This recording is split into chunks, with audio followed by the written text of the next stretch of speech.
All right. Good morning, everyone. Welcome back.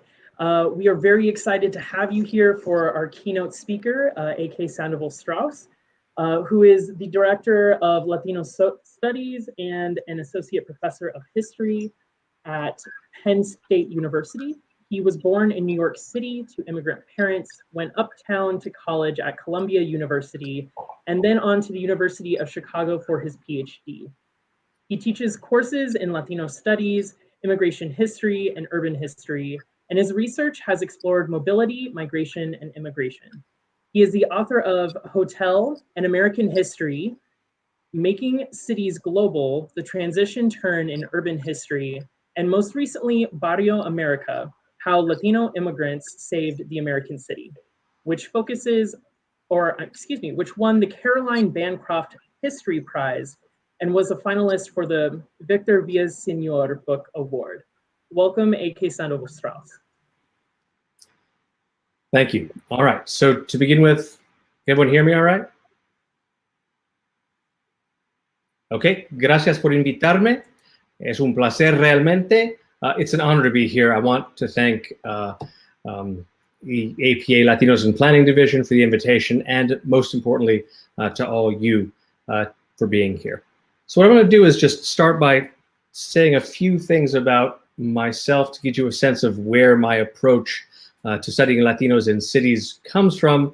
Then I'll sort of switch to a slightly more formal, but still, I hope, conversational discussion of exactly what my research says. And I'll conclude with trying to figure out sort of where I hand the torch off to you folks, because you have much more specialized and sort of instrumental and useful knowledge than I do in some key areas.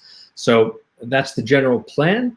And I guess really the topic that I took up has everything to do with my family's experiences with two of the sort of major changes that I discuss in my book.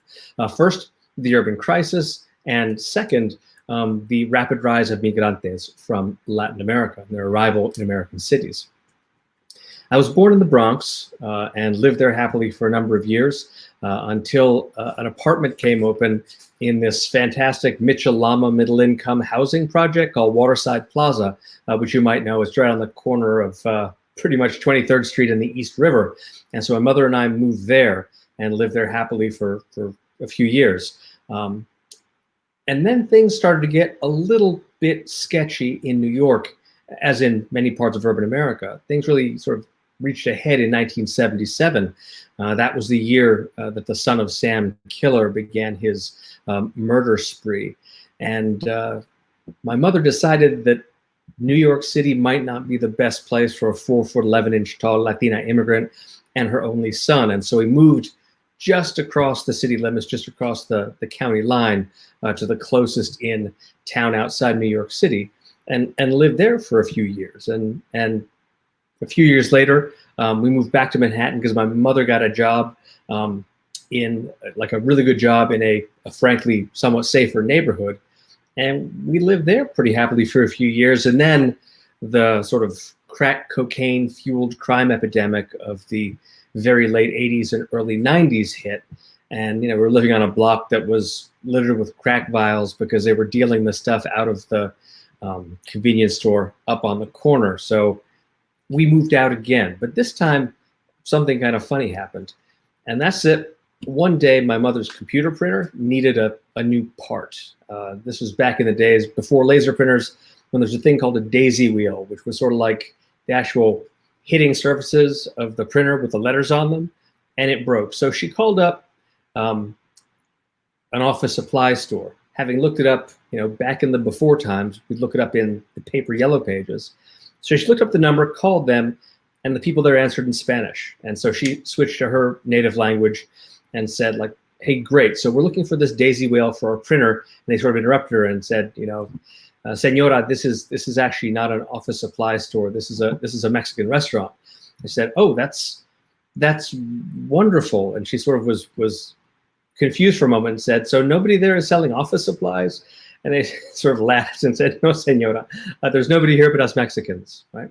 Now, this was a pretty interesting thing for us because even though New York City itself was, lleno de hispanos at that time and had been for decades, like the leading Puerto Rican community in the United States. And we had Mexican and Cuban and Spanish friends of the family, but they were mostly American-born, bilingual. The idea of these migrantes directly from Mexico, still speaking Spanish and opening businesses outside the city, in a place like New Rochelle, New York, now that was new, right?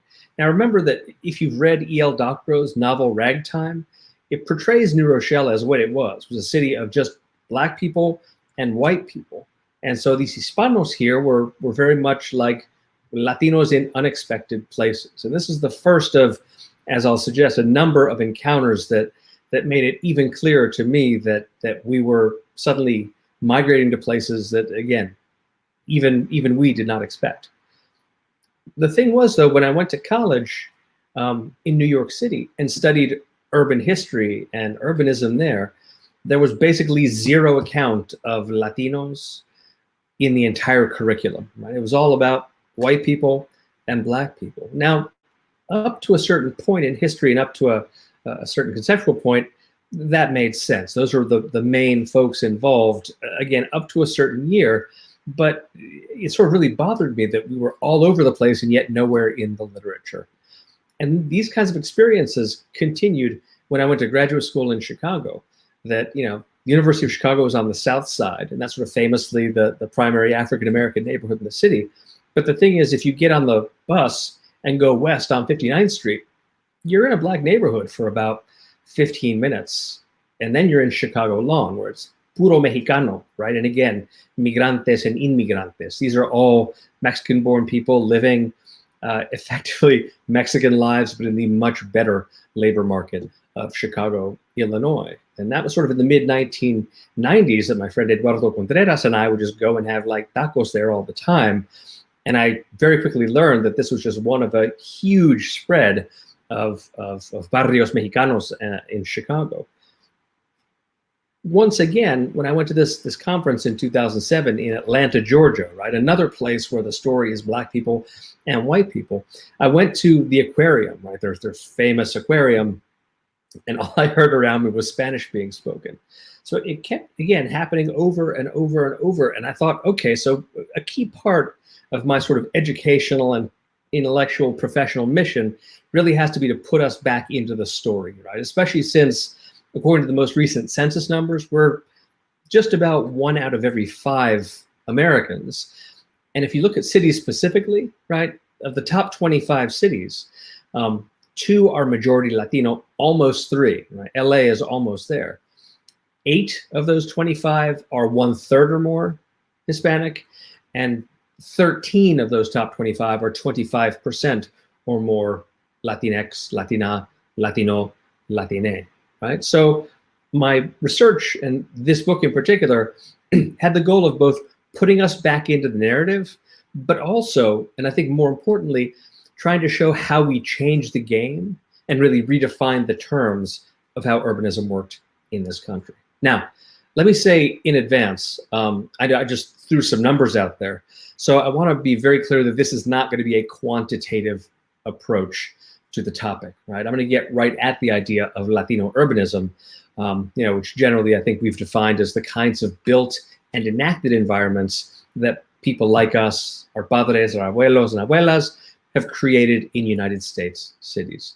And I'm going to suggest that it's the rise and continued operation of these, what I've called Latino landscapes, that really sort of force us to begin to modify and really change the way that we think about cities. All right, let me take this sort of the moment to see if I can get the PowerPoint up on the screen. Okay, does that look like just the book cover right now? Okay, gracias. So the basic idea behind my book, Barrio America, How Latino Immigrants Saved the American City, is essentially right there in the subtitle. Right? It's the story of a remarkable migration of about 25 million people, Latinos, Latinas, people from Latin America, who moved to or were born in United States cities in the past 50 years or so. Now, they arrived just when they were needed most, because their migration began at a time when American cities were in deep distress, right? When they were losing population, they were shedding jobs, they were facing fiscal emergencies and rising crime. And frankly, the sense among many influential people, including those who had the greatest interest in cities, the sense that perhaps the era of the American big city had simply come and gone. Now, if these migrantes had not come, I think a lot more American cities would look like those parts of Detroit, Michigan, or Gary, Indiana, or Youngstown, Ohio, that have become sort of the sad poster children of urban decay, right? Whose abandoned homes and shuttered factories and ghostly office buildings and empty schools we know from those books of what's come to be called ruins photography. In other words, these migrantes and immigrants from elsewhere in the world, right? I just want to emphasize that, Latinos are easily the single largest group of the immigrants that I'm talking about, but there are folks from Asia, Africa, Latin America, the Middle East, Eastern Europe that have also contributed to this. I simply did Latinos porque hablo español y no hablo, Korean, Chinese, either Mandarin or Cantonese, Yoruba, Arabic. So I just decided to focus on the ones that I was most familiar with. But the key here is that these migrantes helped solve one of the biggest problems of the 20th century, right? That is the urban crisis. Now, this has been a national phenomenon. Immigrant-driven metropolitan revitalization has happened in various forms all across America, but to really offer the kind of detail that I think we need to understand this phenomenon at street level, I'm going to look really closely at two neighborhoods, Little Village and Oak Cliff. Now, in one sense, this might seem like a slim read to support some very big claims, but these are just two examples of a much broader trend, right? There are plenty of more instantiations of Latinization in urban America, like the North Corona section of Queens, the Lake Street neighborhood in Minneapolis, Berry Square up in Hartford, the Mitchell Street area in Milwaukee, Mexican Town in Detroit, just about everything west of Interstate 25 in Denver, vast stretches of central, east, and south Los Angeles, and of course the entire Miami metropolitan area. But let's start in what for urbanists is the most researched, most theoretically consequential city in the United States, which of course is Chicago. If you wanted to pick one neighborhood, right, that represented the fate of the industrial city, the South Lawndale area on Chicago's west side would probably be a good choice. South Lawndale, which is now called Little Village, was an old immigrant neighborhood where people from Poland and Bohemia found work in local factories and found inexpensive homes where they could live. The thing is that despite all these advantages, it had nonetheless been gradually losing population since the 1920s, right? It's not a coincidence that that was the decade that the United States enacted its historically most intense anti-immigration laws. But that was the factor that sent this neighborhood into decline. So its population peaks in 1920 and it starts heading south after that. It's a long way down for this neighborhood. Now, at the height of the urban crisis in 1991, the writer Stuart Dybek published The Coast of Chicago, a set of stories set in and around South Lawndale. Dybek described an area long past its prime. He wrote, residents walked past block-length gutted factories, past walls of peeling multicolored doors, hammered up around flooded excavation pits, hung out in half-boarded storefronts of groceries that had shut down when they were still kids, dusty cans still stacked on the shelves. Now, 900 miles to the south, at exactly the same time, another community was pressed into service as a symbol of urban decay. Texas Monthly magazine commissioned the journalist Grover Lewis to write a feature article about Oak Cliff, the South Dallas suburb, the South Dallas neighborhood where he had grown up. Lewis remembered his street as, quote, a leafy tunnel running past tidy bungalows and well-kept Victorian mansions. And he remembered that along Jefferson Boulevard, right, he said, the shopping district had been second only to downtown Dallas in the early 50s and was anchored by stores like Skiller's, Sears, JCPenney, and other blue chip concerns. And indeed, it was precisely at this point, right, in 1950, that Oak Cliff's population reached its 20th century peak. In this, it was much like virtually every city in America had never been as populous as it was in 1950 before, and a lot of them never would be again. So that's certainly the case with Chicago, Detroit, Buffalo, Pittsburgh, Cleveland, St. Louis, lots of the nation's largest cities. Now, this is not to say that Oak Cliff was good for everybody. When Lewis wrote about leaving the neighborhood, he wasn't sort of engaged in some sort of exercise of nostalgia. On the contrary, the title he gave the piece was Farewell to Cracker Eden.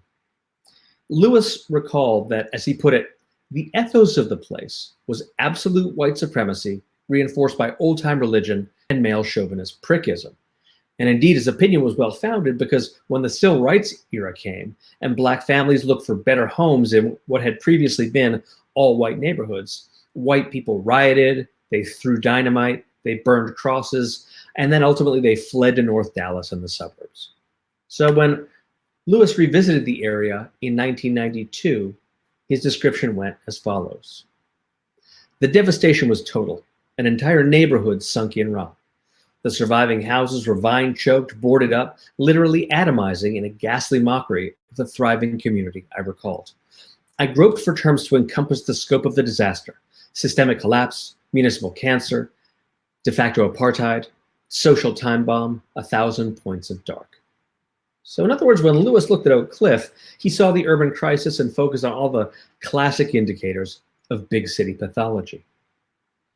But in fact, Lewis was seeing Oak Cliff in the darkness before dawn. Even at the time he wrote, a huge influx of mostly Mexican and Salvadoran migrants had already set the neighborhood to growing again. In fact, it was already growing even faster than Dallas as a whole. By 1990, Oak Cliff was home to 53,000 Latinos, also to 11,000 African Americans, so it was sort of racially integrated at the same time as it Latinized, right? And thanks to them, the neighborhood had enjoyed its first significant population gain since the 1940s. By the year 2000, it was more than 3/4 Latino, 10% African American, and boasted more than 113,000 residents. That's 30% more than it had had at its previous peak in 1950. Along Jefferson Boulevard, empty storefronts were being reoccupied. If in 1970 the street had had only one identifiable Latino business, by the year 2000 it was dominated by bodegas, panaderias, taquerias, botanicas, fruterias, quinceañera and bridal shops, travel agencies, and money transfer outlets. So it's no wonder that by the mid-2000s, the city's leading newspaper, the Dallas Morning News, was celebrating Oak Cliff as what it called the, quote, Latino downtown of Dallas. Just in brief, much the same thing was happening in South Lawndale. The local population had remained stable numerically between 1960 and 1970, but its 59,000 people in that decade grew to more than 1/3 Hispanic, right? Without them, without these newcomers, in other words, this neighborhood would have lost population even faster than Detroit in its worst decade of depopulation. So Little Village grew to more than 70,000 people by 1980, 80,000 by 2000, at which point it was about 83% Latino and 13% African American. 26th Street became the main shopping boulevard for a huge Mexican diaspora of between 1 and 2 million people living around the Great Lakes. And pretty soon, Crane's Chicago business found that it was the most economically active corridor in the entire city, only with the exception of the Magnificent Mile along North Michigan Avenue, that sort of super Tony shopping district. Meanwhile, home values doubled between 1990 and 2000, and everyone from journalists to sociologists to elected officials began to celebrate Little Village for its community vitality and active street life, right? Culminating with a moment where the mayor of Chicago celebrated with the area's residents and called them, quote, the soul of the city. Now, these kinds of stories of recovery were not limited to Oak Cliff and Little Village, right? Most of urban America was seeing a turnaround. Nationwide, crime dropped to 50-year lows, city neighborhoods were being repopulated, and housing stock was being refurbished. I mean, so much so that this has, of course, become its own problem. After all, the biggest issue in a lot of cities is no longer empty neighborhoods and abandoned properties. Instead, it's the effects of gentrification, especially the severe shortage of affordable housing for working people. All right, now there are a lot of different reasons for the improved condition and prognosis of the nation's city, right? everything from the managerial requirement of global capitalism to the proximity benefits, knowledge-intensive industries of the economy. The rise of the historic preservation movement even had a role to play here. But really underlying all of these things, preceding them and making them all possible is, I argued, the fact of immigration, with Latinos as the largest group of new Americans. Without the arrival of, again, 25 million new urban residents between mostly 1970 and 2010, it's just difficult to imagine how urban America could have sustained itself economically. So the question then is, how did they do it, right? How did these immigrants, people who earned limited incomes, were socially marginalized, politically demonized, many of whom were in fact undocumented, right? How did they manage to revitalize so much of urban America? Now, a lot of the analysis focused much of the time on just the sheer number of Latinas and Latinos, and that's a major part of the story, right? I don't want to downplay that, because there's nothing like 25 million new residents to make a city vital. But the question, as I put it, right, is how Latino immigrants saved the American city, and that's not one that can be answered quantitatively. The approach really has to be qualitative, and in particular, it has to be about the specific qualities of the landscapes that Latinos created. So I'm going to focus on three of these in particular: the landscape of business, the landscape of transportation, and the landscape of home. I'm going to suggest that each one of these was a transplanted or adapted Latin American urban form.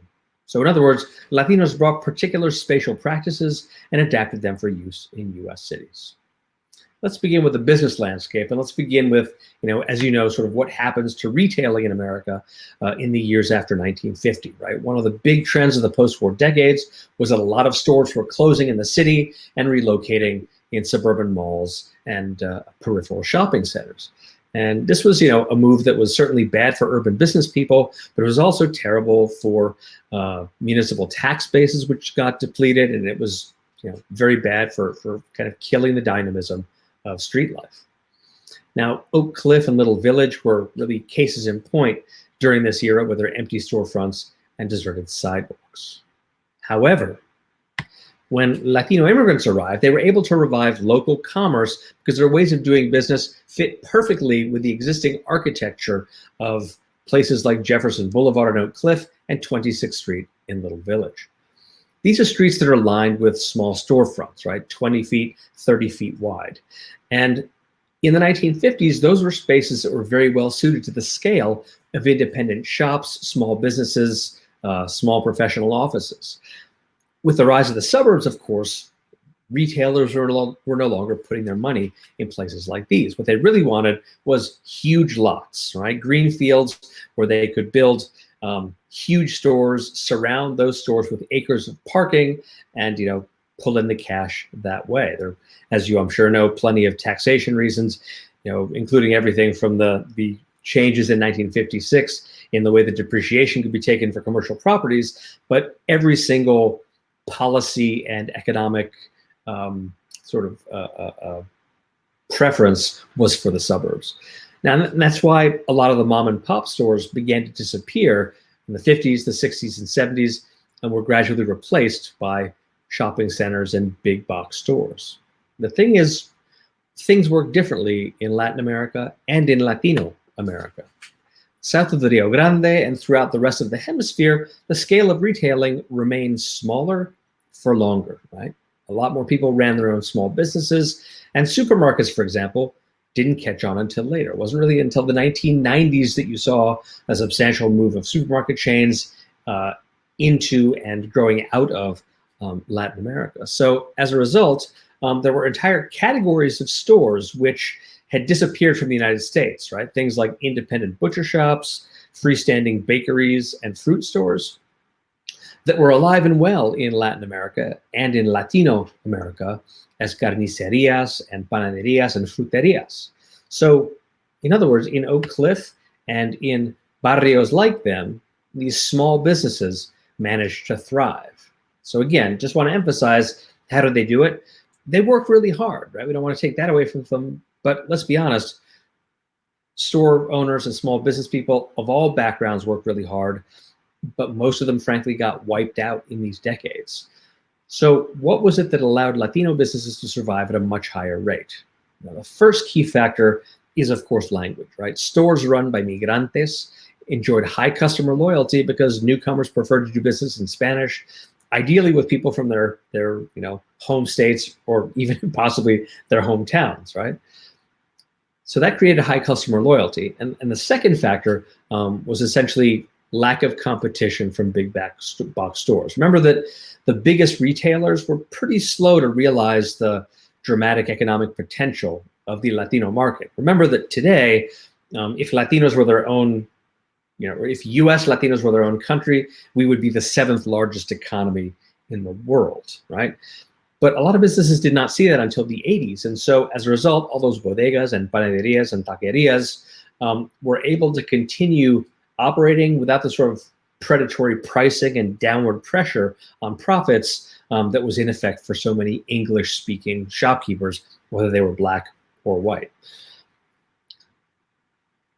All right, I want to talk about a second landscape that was the other sort of major factor underlying the success of Latino commerce, and that is the transportation landscape. The basic story here is that these migrantes had a very high propensity to walk, right? That was a key part of the local landscape. There's a far higher incidence of pedestrianism.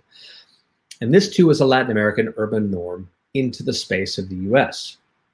When they came to Oak Cliff, for example, Latinos often specifically noted the role of cars in their way of life. There's Teresa Ortiz Alvarado, who arrived in 1971 from a small town in Guanajuato, recalled that one of the many reasons that Mexicanos liked Oak Cliff was that it was small and compact enough to get places on foot. As he put it, you could play in the street, in the parks, not like North Dallas where you never got out of your car. Similarly, longtime Oak Cliff resident Rosario Gaitan, she's Hispana but American-born, she observed, she said, walking, it's a culture thing to me. Around here, the Mexicanos, they'll walk to the bank, they'll walk down the street, and growing up, Anglos mostly didn't. And this goes beyond the anecdotal, right? If you look at the census data carefully, it's very easy to show that Latino households in Oak Cliff and citywide had far fewer cars per person than Anglo households. And indeed, frankly, we should expect this given the history of automobiles in Latin America.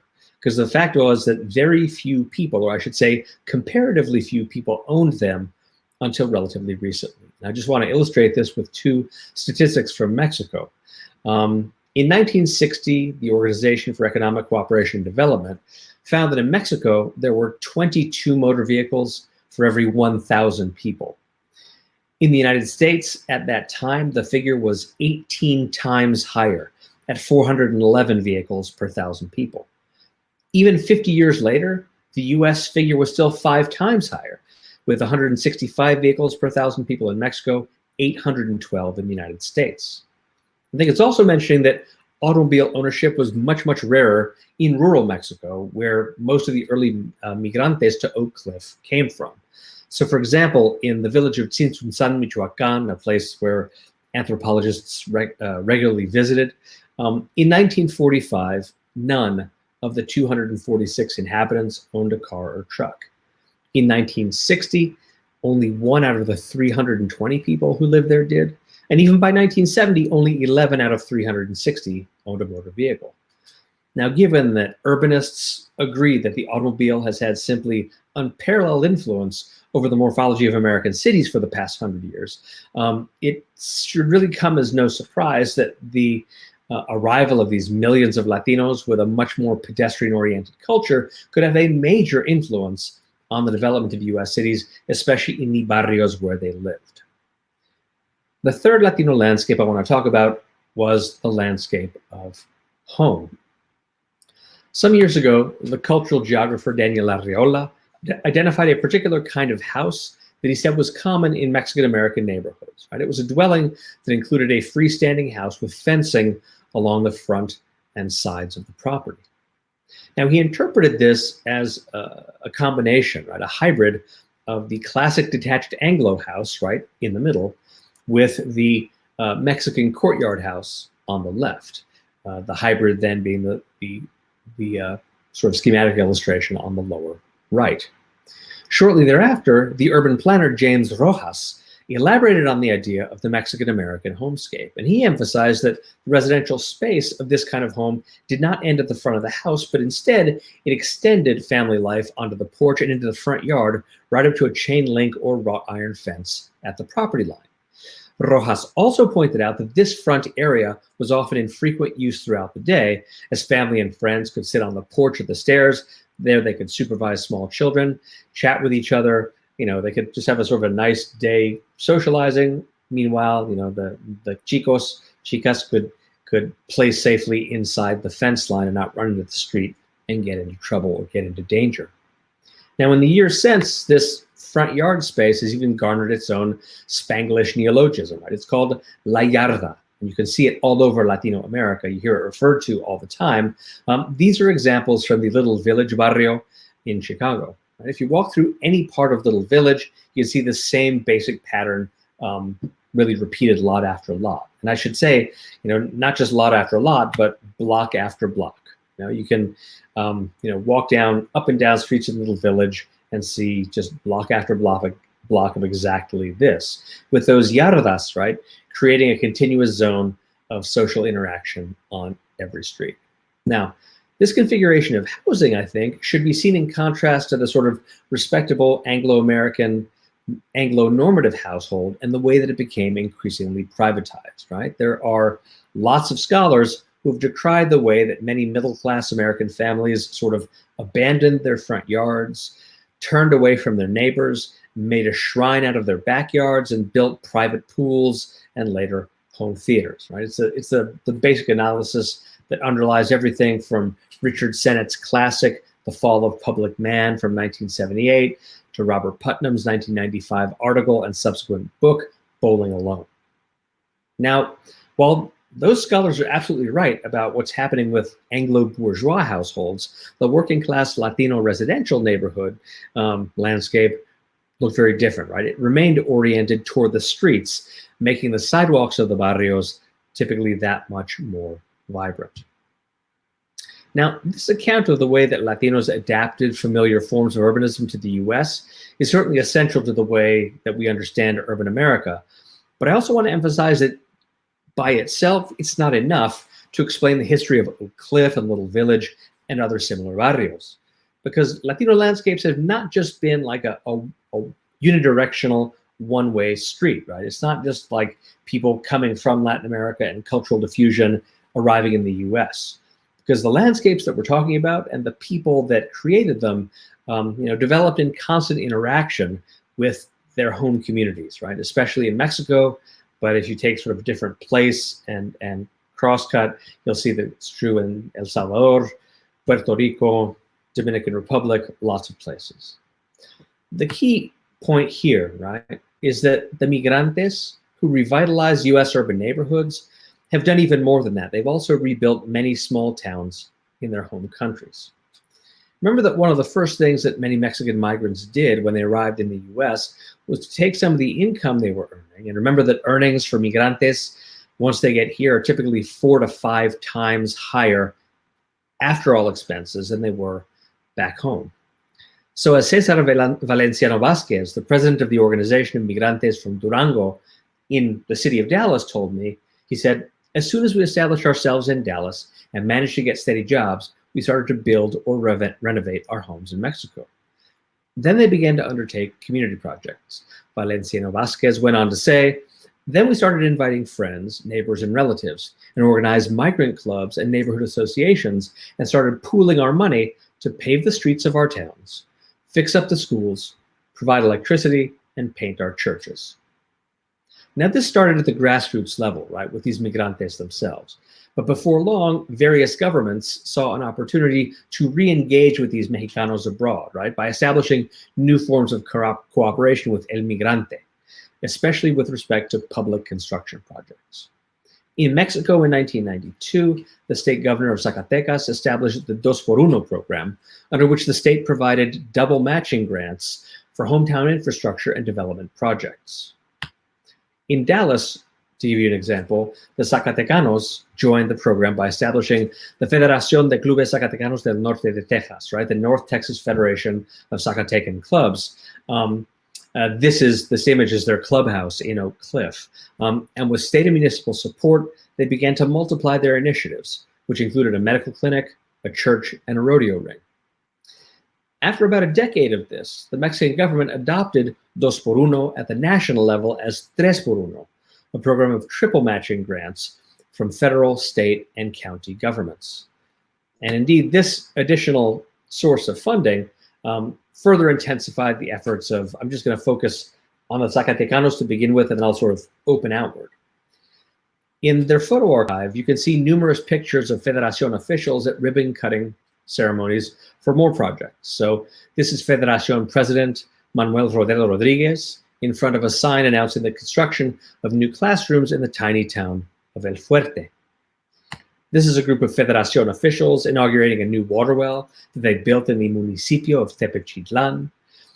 And then, having sort of created these projects through their efforts and the matching funds from the three levels of government, they went and celebrated the projects in glossy yearly publications like this one. This is the Zacatecanos Anuario, their sort of yearbook, in which the individual clubs that are part of the federation take out ads announcing the completion, location, and nature of their latest projects. Now, I just want to emphasize, I've just been talking about the Zacatecans and just in Dallas so far. But Dallas-based migrants from many other Mexican states also began to undertake projects as parts of 3x1. If you look at the records of the Secretaría de Desarrollo Social, which is the federal agency responsible for 3-for-1, you can see a great deal.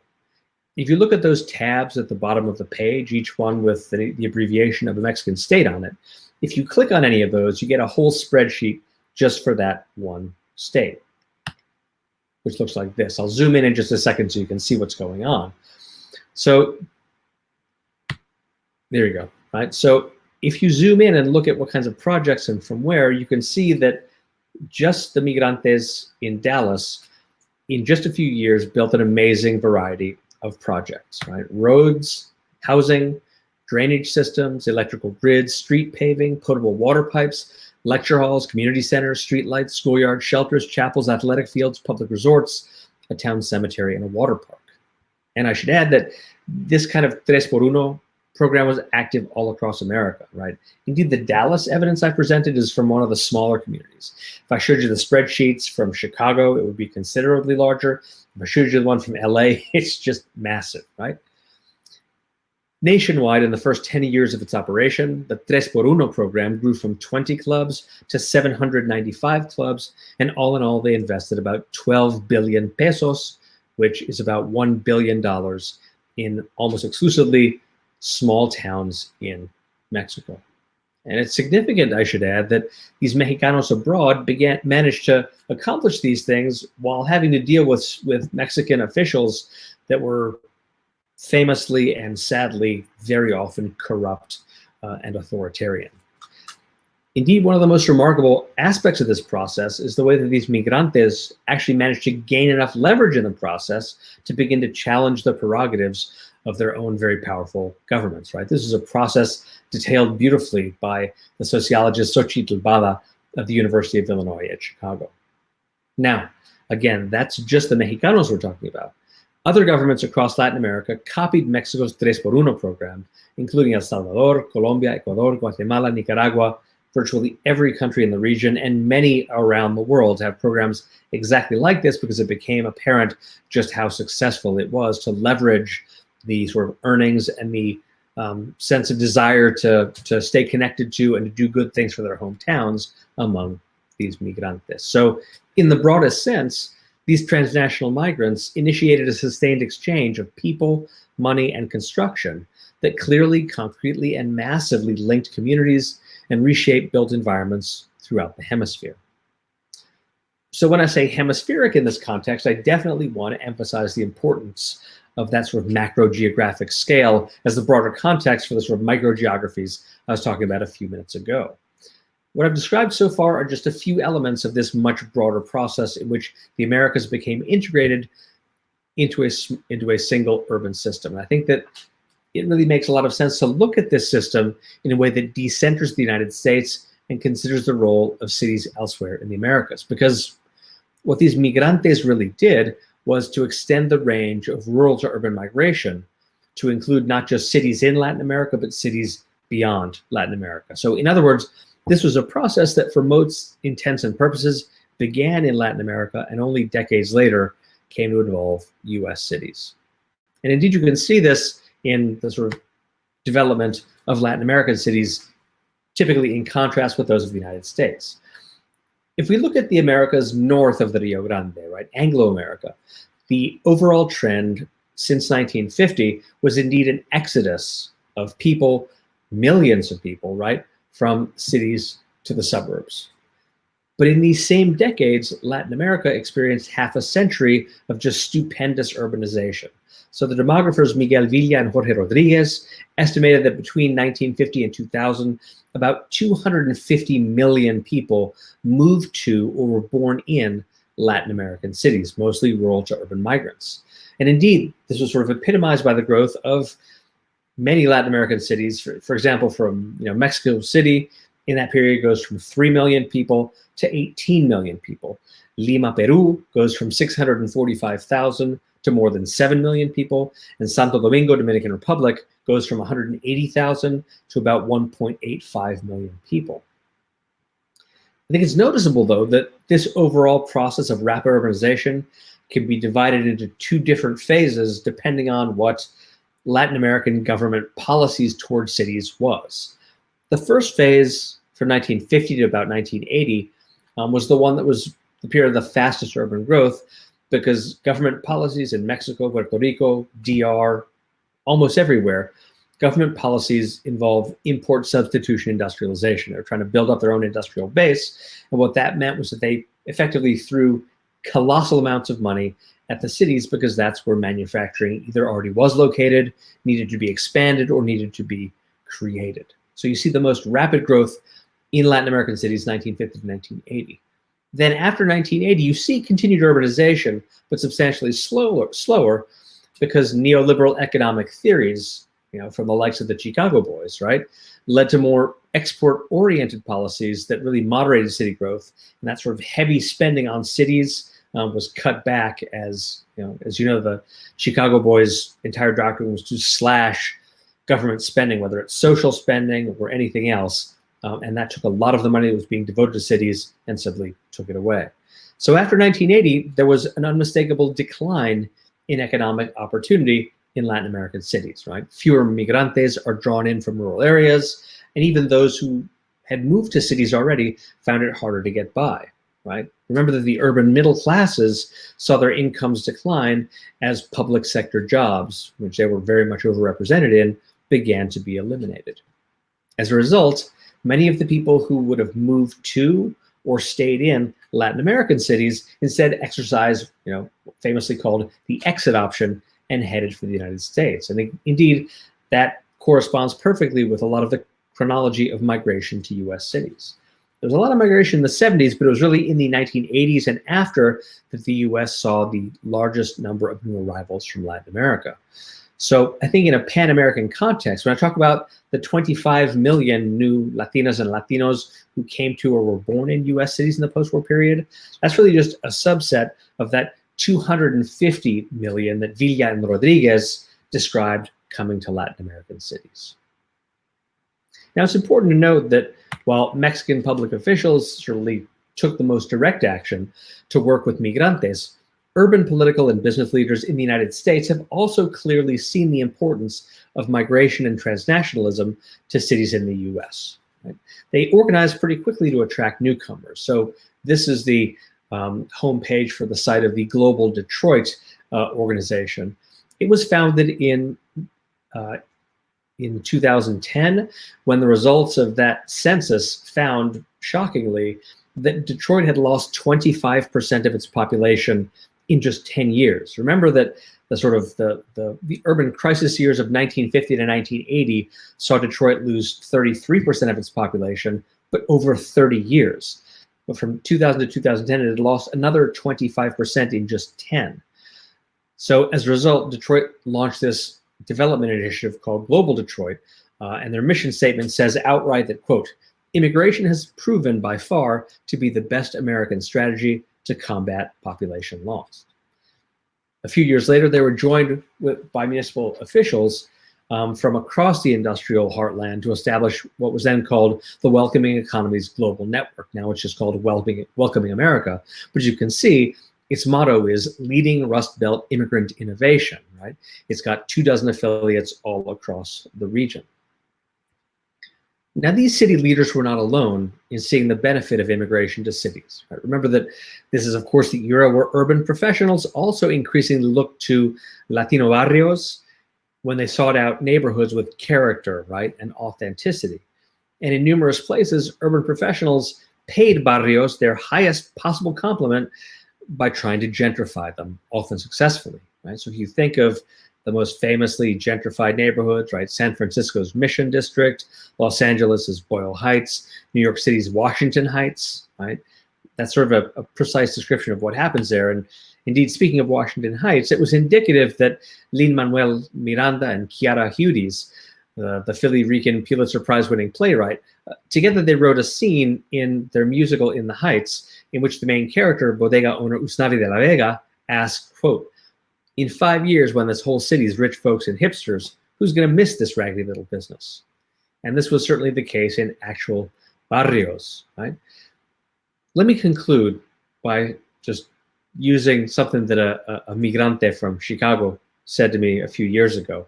He described this incident that sort of perfectly summed up key aspects of US metropolitan history over the past few decades. He says, all right, so the other day this Anglo guy comes up to me, right? And he says, "Hola, ¿cómo estás?" Right? He's speaking Spanish and everything. I tell him, "Fine, thanks. What can I do for you?" He says, "Well, this is my father's house and I want to buy it." I tell him, "Well, it's not for sale." He says, "But I like it here. I was born in this neighborhood." So I ask him, "Well, why did you leave?" He says, "I don't know why my father moved out. He just moved out." But Arroyo says, right, "But we as Latinos think these Americans left because they thought we were going to destroy their neighborhood. These young people's parents got scared and moved away, and they took their children with them. And then these children grew up and became professionals and came back to visit the barrio, right? And now they want to move back." Now, this is where all of you come in, right? Because you have a much, much stronger knowledge than I'm ever going to of really the mechanics of planning. So when I talk about my research, the same question I get over and over is, okay, if these barrios are so important to American cities and so important even more so to the people who live in them, right? How can we stabilize and cultivate and expand them?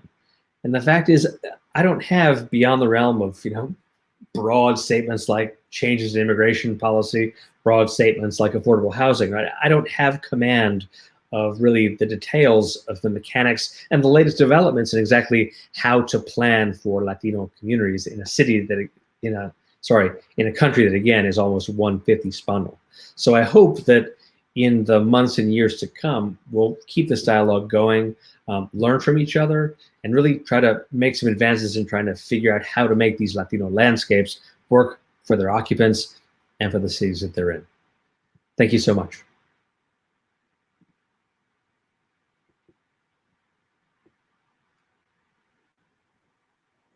Awesome. Thank you so much, Dr. Sandoval Strauss. That was a really fascinating presentation. I definitely learned a lot, and I'm sure everybody else did as well. We really appreciate your insight.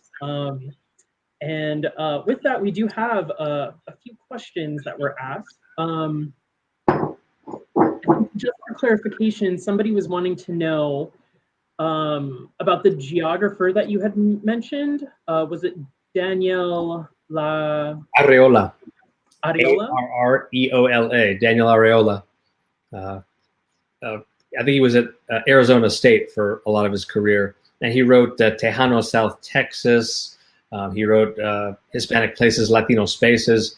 His stuff is a fantastic introduction, if you're already not familiar with it, to sort of some of the particular pieces that together make up Latino urbanism. So, the way that plazas are plazas, but they're made of kioscos and portales, and that those in turn, of course, are based on the leyes de Indias. So to get a sense of the really long span of the different kinds of Latino urbanisms, it's hard to find a better place to start than Daniel Areola. Perfect. Thank you. We had another question that was just curious about, I guess, your background and your family history. So maybe if you're comfortable elaborating a little more on that as well. Absolutely. My mother migrated to the United States in 1951. Her mother had died of tuberculosis, and her father had sort of taken off some years earlier. She was told that he had died during La Violencia in Colombia in 1948. There was a period of extremely, severe political violence. That turned out not to be true. He not only did not die in 1948, he lived until 1984, which was especially notable because he had been born in 1884 and went on and had two more families in the legitimate Catholic way of his wife died, he married again. My father migrated from Hungary to South Africa to England to the United States, where he met my mother in St. Louis. So that's sort of my family's multi-continent migration experience.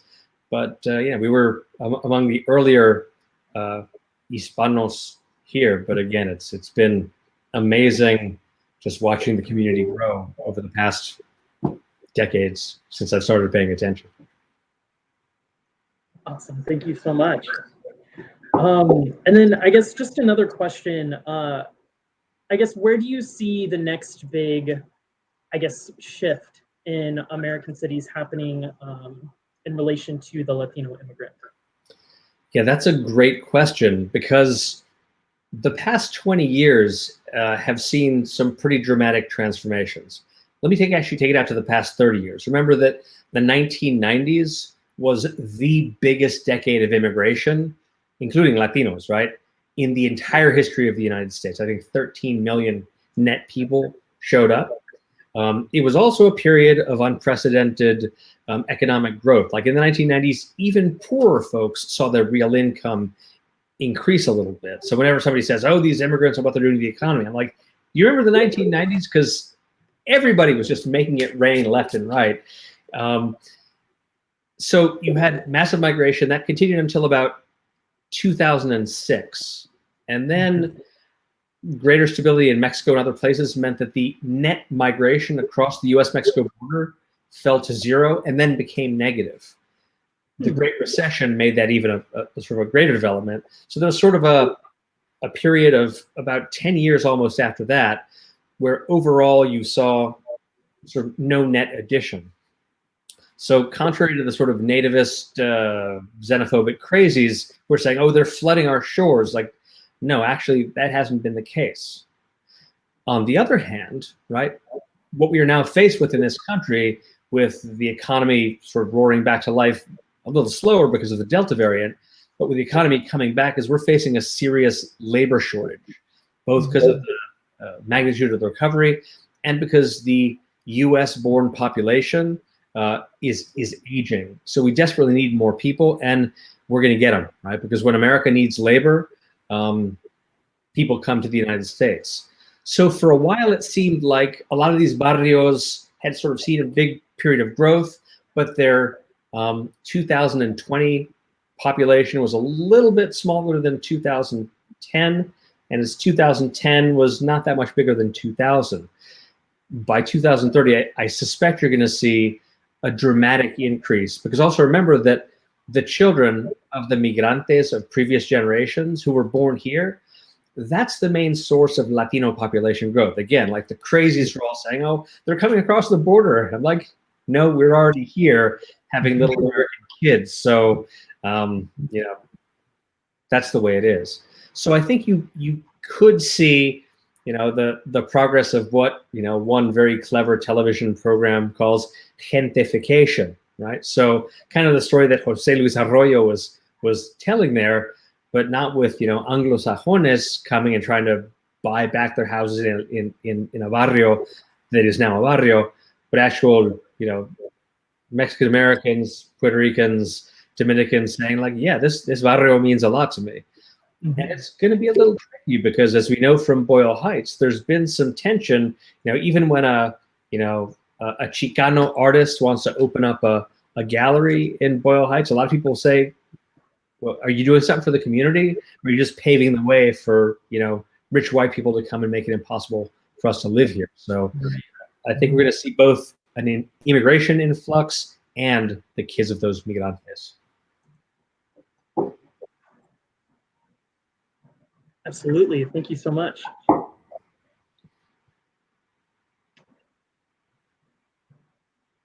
How do you personally feel about the term Latinx versus Latine in the context within Latino urbanism? And do you think, I guess, the different variants will gain traction in terms of what we use to identify our community? And where do you see that conversation maybe evolving?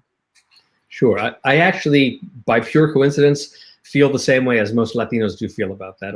This past summer, the Pew Research Center did a poll and asked, which term do you prefer? And 59% of Latinos said, I really don't care. Anyone is fine. Right? Interestingly, though, all right, when the researchers said, okay, having answered that question, if you had to use one, which one are you going to use? 51% of them effectively said, I'm going to use the least cool one. I'm going to use Hispanic, right? So I think it's important to remember that out there, in the barrio, on the streets, most people aren't super hung up about it. I think what's important is obviously to understand your audience. If you're talking to people outside college settings, they're not going to really know what Latinx is, or they might just be like, oh yeah, that's the thing that's like the English term that you can't use in Spanish because how do you pronounce something with an E? There's no way to do that. The solution to that, of course, is Latine with an E. That's what the Puerto have come up with. I honestly try to vary my use of all of them just to sort of signal to people who are, let's say, non-binary, we're welcoming and understand that not everybody identifies that way. I also use Latina and Latino and occasionally Hispanic. Again, just to say to everybody, whichever one you prefer, you can be a part of this. Yeah, absolutely. And I think we have time for maybe one or two more questions. Sure. We have one from Gabriel Salazar. He asks, your research seems to be focused on the urban core. Has there been research into the more rural communities in the US in terms of immigration and influence from Latino America? Absolutely. Sort of one scholar who comes to mind right away is named Lisa Nelson. L-I-S-E is how she spells it, Nelson. She was at Penn State University, now at Arizona State University, I believe, maybe the University of Arizona. But she studies really rural areas near effectively expensive resorts. So she did a paper on Jackson Hole, Wyoming, and the fact that there's tremendous labor demand. It's way away from the barrio. And what is it like for the migrantes that find their way there? Because, in el barrio, there are thousands and thousands of people who look just like members of your family. But out in, Jackson Hole, Wyoming, people who are sort of visibly brown really stand out a lot. And they feel, what scholars have called hyper visible. So they often tend to congregate together and try to sort of stay out of sight because they're doing really well economically, but sometimes they're picked on by, frankly, local white people. And needless to say, this has gotten worse over the past 5 years.